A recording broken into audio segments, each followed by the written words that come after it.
इसी प्रकार एक और नए पेपर के साथ चर्चा करेंगे, बड़ी महत्वपूर्ण, जो आपके आगामी एग्जाम के लिए बहुत उपयोगी साबित होंगे।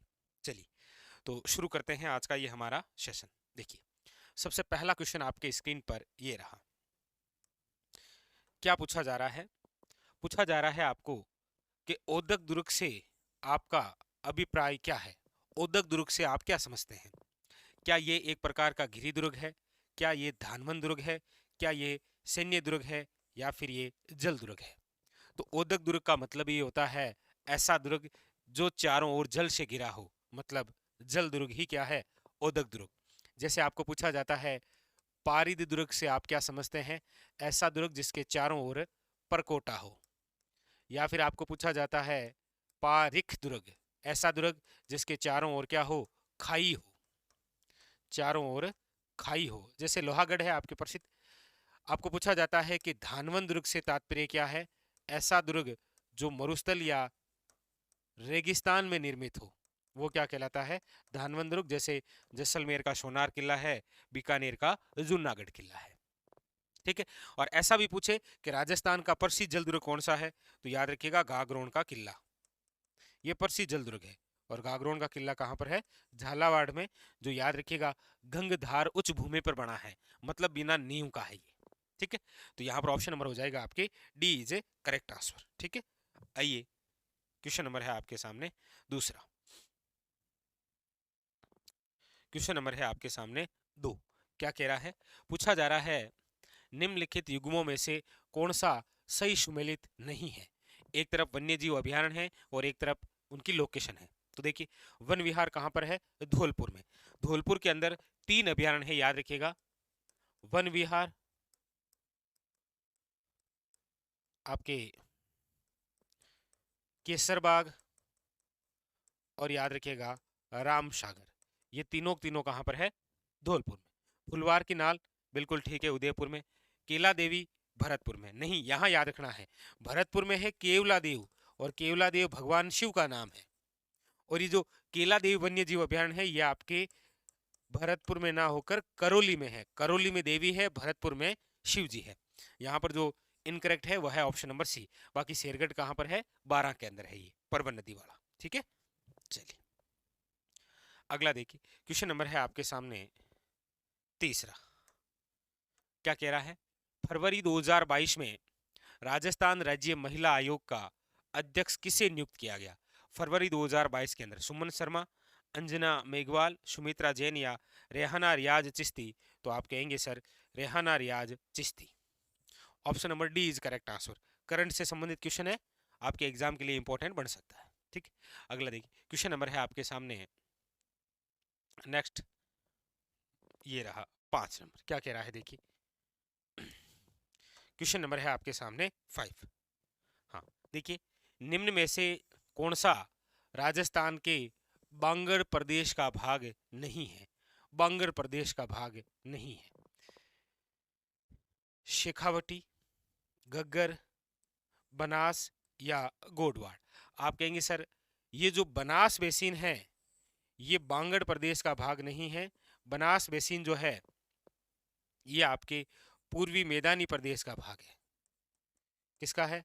पूर्वी मैदानी प्रदेश। और बांगर प्रदेश यानी कि शेखावटी हो, चाहे गग्गर हो और चाहे घोड़वाड़, ये तीनों मरुस्थलीय प्रदेश के भाग हैं। जबकि बनास किसका भाग है? पूर्वी मैदानी प्रदेश का, याद रखना है। ठीक है। नेक्स्ट देखिए, अगला क्वेश्चन नंबर है आपके सामने 6। जाखम सिंचाई परियोजना राजस्थान के कौन से जिले में स्थित है? अब जाखम बांध, जाखम नदी, जाखम सिंचाई परियोजना एक ही है, वो जिला कौन सा है? याद रखिएगा प्रतापगढ़। जाखम बांध भी यही है जो कि आपके राज्य का सबसे ऊंचा बांध है। ठीक है, प्रतापगढ़। चलिए नेक्स्ट, क्वेश्चन नंबर 7 तो आपके मैथ रीजनिंग का होगा। चलिए, क्वेश्चन नंबर 8 बड़ा इंपॉर्टेंट है, लीजिए। क्वेश्चन नंबर है आपके सामने 8। क्या कह रहा है? देखिए, निम्नलिखित में से कौन सी एक खरीफ की फसल नहीं है? खरीफ की फसल नहीं है। अब इससे इजी क्या होगा, जबकि आपको पता है कि रबी की प्रसिद्ध फसल गेहूं है। तो गेहूं है वो खरीफ की नहीं है, वो रबी की फसल है। ठीक है। अगला देखिए,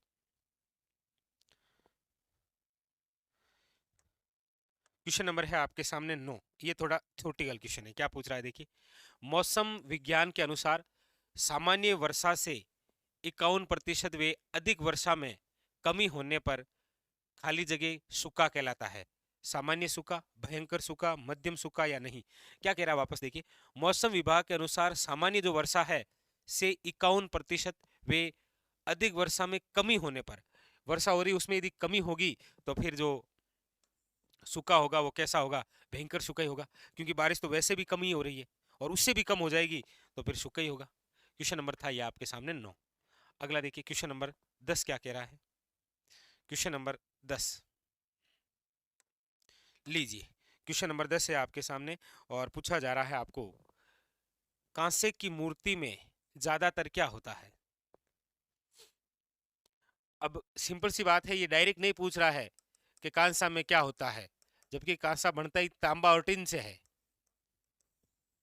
ये याद है, आप कहेंगे ऑप्शन नंबर डी, क्योंकि तांबा मीन्स कॉपर, कॉपर और टिन से मिलकर बनता है कांसा। बाकी इसने ऐसे पूछ लिया कि मूर्ति में ज्यादातर क्या होता है, एक ही बात है।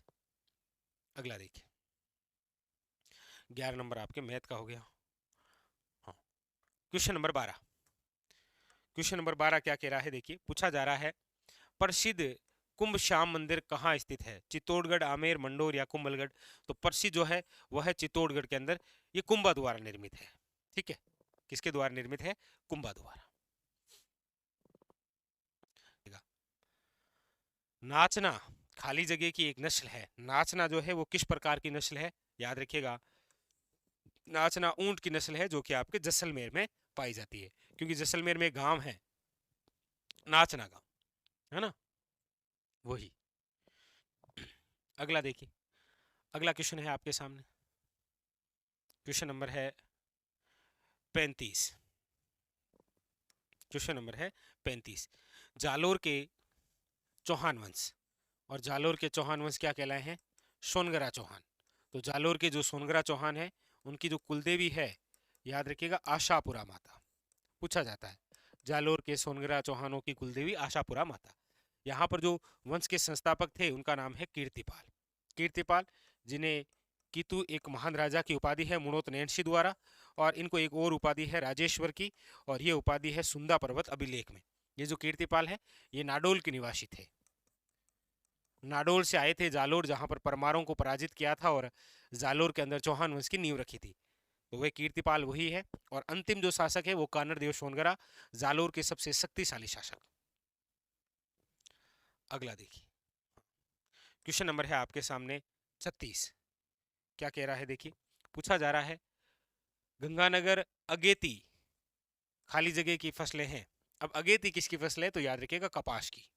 ठीक है, और कपास को दक्षिणी राजस्थान में क्या बोलते हैं, तो ये इंपॉर्टेंट क्वेश्चन बनता है, याद रखिएगा, बीणिया कहा जाता है। क्या बोलते हैं आप इसे, बीणिया। और कपास के लिए मिट्टी पूछे तो याद रखिएगा काली मिट्टी। नेक्स्ट, अगला देखिए, क्वेश्चन नंबर है आपके सामने 37। बागोर सभ्यता, बागोर सभ्यता किस नदी के किनारे है।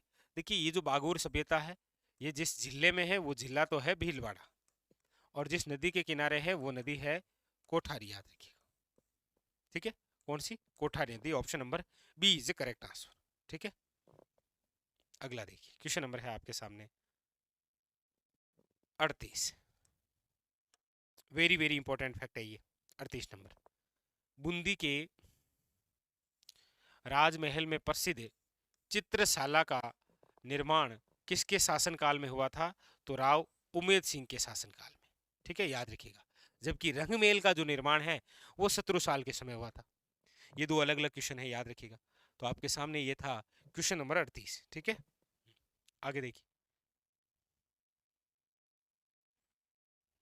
ये तो साइंस का, ठीक है, चलिए। हाँ, क्वेश्चन नंबर 41 आपके सामने क्या कह रहा है, क्वेश्चन नंबर 41 देखिए, निम्नलिखित अभ्यारण्यों में से कौन सा अभ्यारण्य उड़न गिलहरी के लिए प्रसिद्ध है।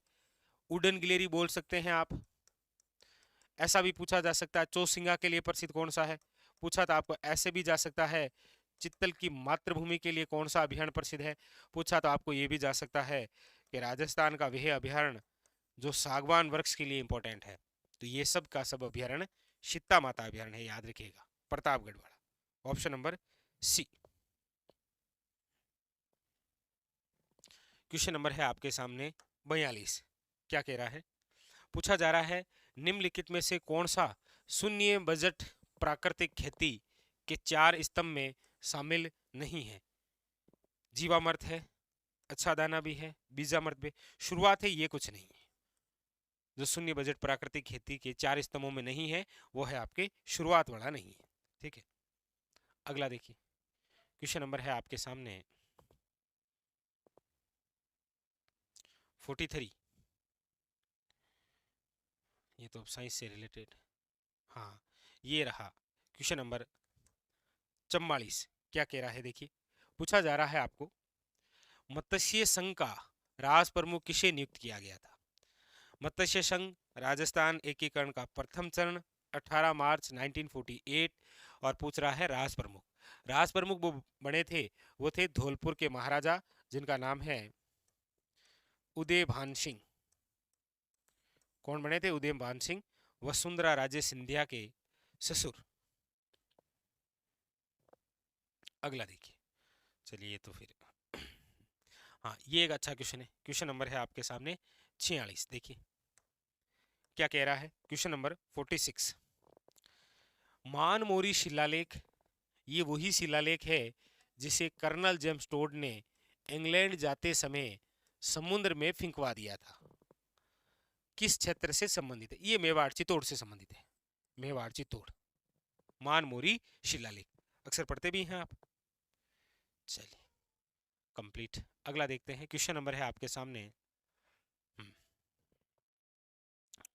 47। क्या कह रहा है देखिएगा। पूछा जा रहा है आपसे कि कितने भारतीय राज्य राजस्थान के साथ अपनी सीमा साझा करते हैं? ये राजस्थान, राजस्थान के साथ एक तो देश सीमा साझा करता है, याद रखिएगा, पाकिस्तान। राज्य हैं एक तो पंजाब, एक है हरियाणा 2, एक है यूपी 3, एक है एमपी 4 और एक है गुजरात 5। तो 5 राज्य और एक देश, याद रखिएगा। ठीक है, अगला देखिए। अगला क्वेश्चन, क्वेश्चन नंबर है 48। 48 देखिएगा। अटपटी, अमरशाही, उदयशाही, शिवशाही क्या है? अटपटी, अमरशाही, उदयशाही, शिवशाही, ये सब जो है वो आपके पगड़ियों के प्रकार हैं। क्या है ये? सब के सब पगड़ियों के प्रकार। ठीक है, अगला देखिए। ये तो आपके मैथ का क्वेश्चन आ गया। ठीक है, कहाँ तक पहुँच गए थे हम? हाँ ये लीजिए क्वेश्चन नंबर 50। क्या कह रहा है देखिए। क्वेश्चन नंबर 50 नंबर क्या कह रहा है वो देखना है। कोपेन के अनुसार गंगानगर जलवायु प्रदेश में स्थित है। देखिएगा, ये कोपेन, ये लोकेशन पता, BWHW, फिर है BSHW, फिर है CWG, उसके बाद में है AW। पूछ रहा है गंगानगर, ये रहा गंगानगर और BWHW। Option number d is A correct answer. ठीक है, option number d is A correct answer. Clear है? चलिए, तो ये था आज का हमारा सेशन जिसके अंदर हमने राजस्थान जीके के बहुत सारे प्रश्न देखे। बहुत अच्छे अच्छे प्रश्न थे जो आपके आगामी एग्जाम के लिए भी इम्पोर्टेंट होंगे। तो मिलते हैं इसी प्रकार एक और नए पेपर के साथ। तब तक के लिए धन्यवाद।